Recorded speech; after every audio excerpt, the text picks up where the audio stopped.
शाळेत बंद होता त्याच्या चौकशीचे आदेश तुम्ही दिलेले आहेत. काय प्रकरण आहे? नागपूर जिल्ह्यातल्या खापरखेडा ह्या गावातील ही घटना त्या ठिकाणी प्रसार माध्यमांच्या माध्यमातून समोर आलेली आहे. ह्या संदर्भात चौकशीचे निर्देश हे शिक्षण विभागाला देण्यात आलेले आहे.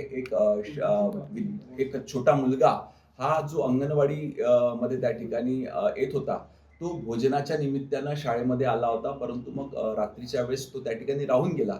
अशा वेळेस प्रशासकीय कर्मचाऱ्यांना सूचना देण्यात आलेल्या आहे की शाळा बंद करताना सगळ्या वर्गखोल्यांची आतून पाहणी केल्यानंतरच ती वर्गखोली बंद करण्यात यावी. ह्या संदर्भात उचित कारवाई संबंधितांवर करण्यात येईल. नाशिकमध्ये 17 वर्षाची मुलगी 15 दिवसापासून बेपत्ता आहे. काय सांगा? मागच्या काही वर्षात आपण जर बघितलं तर गृह विभागाचं अतिशय चांगलं काम आपल्या महाराष्ट्रामध्ये आणि देशामध्ये चालू आहे. अशा वेळेस अनेक नागरिक ज्या घटना आजपर्यंत आपल्या समोर येत नव्हत्या किंवा नागरिक सांगायला घाबरायचे, आज पोलीस प्रशासनाचं पाठबळ असल्यामुळे प्रत्येक समाजातला प्रत्येक नागरिक हा समोर येतो आणि आपल्यासोबत झालेली घटना त्या ठिकाणी सांगतो. ही घटना देखील त्या ठिकाणी समोर आलेली आहे. पोलीस प्रशासन हे कसोशीनं शोध त्या ठिकाणी घेत आहे आणि लवकरच आपण त्या ठिकाणी संबंधितांवर कारवाई करणार आहोत. अशी माहिती येते की बदलापुरात पैशाचं आमिष दाखवून अंडाशय विकले जात आहेत महिलांचे. अशा पद्धतीची तक्रार प्राप्त होताच संबंधितांवर कारवाई करण्यात येईल. राहुल गांधी आज भिवंडी कोर्टात येत आहे. त्यांनी जे आरोप केले होते संघावर त्याबाबत त्यांना आज बोलवण्यात आले.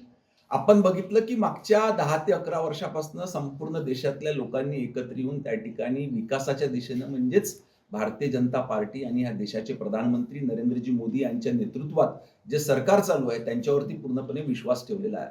असं असताना येणाऱ्या प्रत्येक निवडणुकीमध्ये मिळणारं अपयश बघून त्या ठिकाणी राहुल गांधी हे कुठलं ना कुठलं चुकीचं वक्तव्य करून देशातल्या राज्यातल्या जनतेचं लक्ष वेधण्याचा प्रयत्न त्या ठिकाणी करत असतात. परंतु आज या देशातल्या राज्यातल्या जनतेचा पूर्णपणे विश्वास हा भारतीय जनता पार्टी आणि महायुतीच्या सरकारवर बसलेला आहे.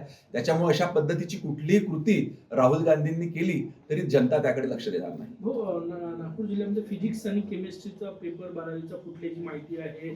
काय सांगणार?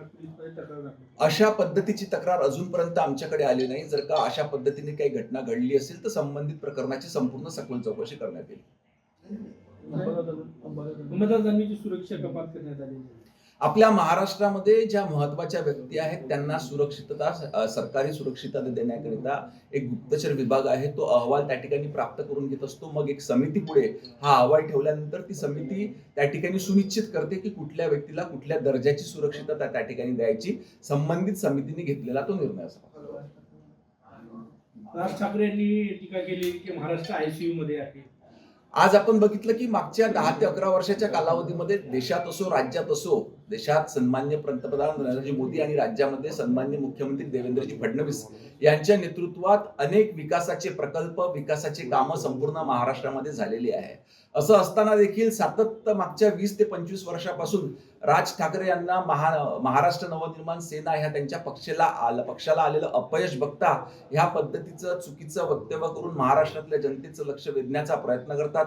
मधामधातनं ते ह्या पद्धतीचं वक्तव्य करून अशा पद्धतीचं काही काम ह्या राज्यामध्ये करण्याचा प्रयत्न करतात. परंतु असं कुठलंही कृत्य त्यांनी केलं तरी महाराष्ट्राची जनता आज संपूर्णपणे विकासाच्या कामाच्या पाठीमागे आहे.